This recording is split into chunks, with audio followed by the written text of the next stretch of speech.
What's going on, y'all? Marvel Across 316 back with another comic book flashback. Today we are looking at Detective Comics issue number 27. This issue came out in May of 1939. And then we look on the cover today. This is the very first appearance of the Batman. That's right, this iconic character that's been around for 80 years. And so this is his very first appearance right here.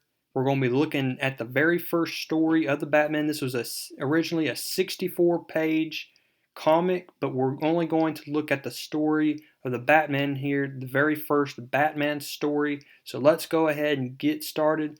This is brought to you by Bob Kane, who is the original artist and creator of the Batman. So we start out the issue right here, right off the bat. We have Bruce Wayne and Commissioner Gordon. They are the two characters that we meet here. Bruce Wayne is at Commissioner Gordon's house. Both men are just talking, and we have Bruce Wayne here, and he says basically anything exciting going on. And we have Commissioner Gordon here, and he basically says that this Batman, he puzzles me. So Batman has been making his scene throughout the city, and Commissioner Gordon's attention has been noticed. And all of a sudden, Commissioner Gordon's phone rings. He picks up the phone and he learns that this guy named Lambert, the Chemical King, was stabbed to death and that his son's fingerprints were found on the knife. And so Commissioner Gordon is going to rush over to Lambert's house to get to the bottom of this, and he asks if Bruce Wayne wants to tag along. So Bruce Wayne tags along here to get on this, detective story here. Why was Mr. Lambert killed here? And so they arrive at Lambert's mansion. They question his son. The son says he didn't do it. And Commissioner Gordon tells him, just calm down, son. Just tell me what happened. And so the son basically says that early tonight, he was passing his home early, and he was passing the library, and he heard a groan, and it just so happened to be his dad laying on the ground, laying on that floor with a knife sticking up from his back. So what does the son do? He pulls the knife out from the back of his father, and he notices that his father's safe was also opened, and that somebody had escaped through that window as well. And so the last words that his father says is contract, and then he dies. And that's all he knows. And so Commissioner Gordon here is going to basically ask his son here, did your father have any enemies who had maybe business activities or interest in your father? And so we have his son here, and his son basically says, well, you know what? My dad did have business partners with Stephen Crane, Paul Rogers, and Alfred Stryker. And then the police officer says, Commissioner, there's a man named Steve Crane who wants to speak to old Lambert, but Lambert's dead.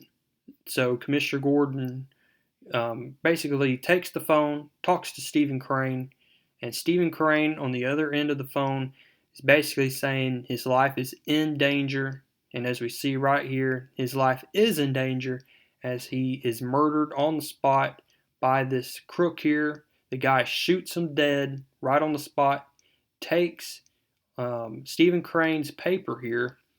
And this particular paper is very important. We'll learn exactly what this paper is about. So these two men are getting away with cold-blooded murder when all of a sudden, from behind, they noticed this guy right here. That is the Batman. The Batman shows up, and we see the very first fight with the Batman, very first action scene with Batman here. Knocks out this one guy, puts this guy in a headlock, throws him off the roof, and takes that paper that belonged to Stephen Crane. And from the streets below, people notice that it's the Batman. Police are after the Batman because he's a vigilante and he might be a crook. They don't know if he's a superhero or not. And then basically word has gotten around that now Mr. Crane has been murdered. And so he also made his other partners, also his other business partners, their lives might be in trouble as well.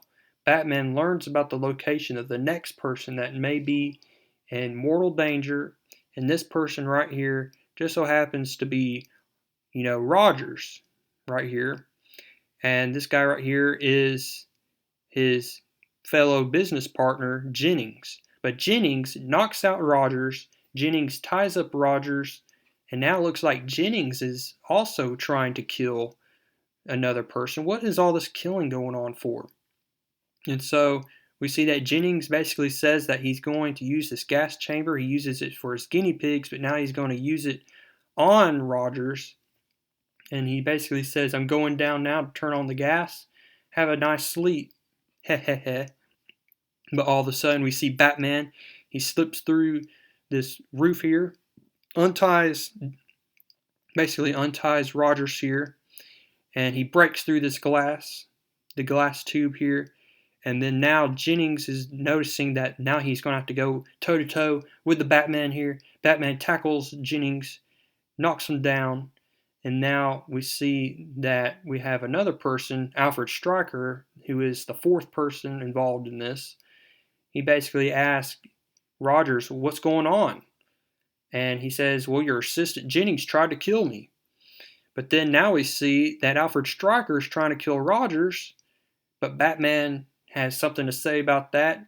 He grabs a hold of Alfred Stryker's hand, and basically now the truth is revealed.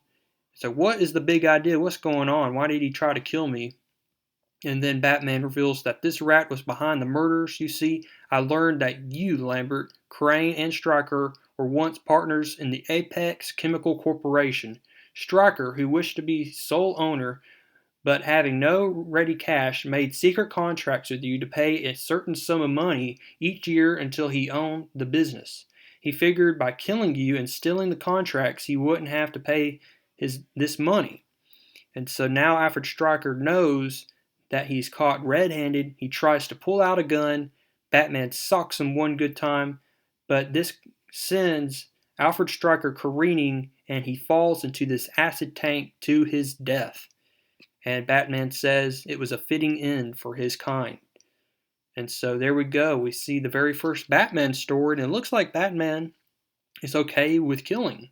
We know that if you've read any comics from Batman, he has a no-kill policy, but it appears in this comic that he does kill somebody right off the bat in the very first issue that he's in.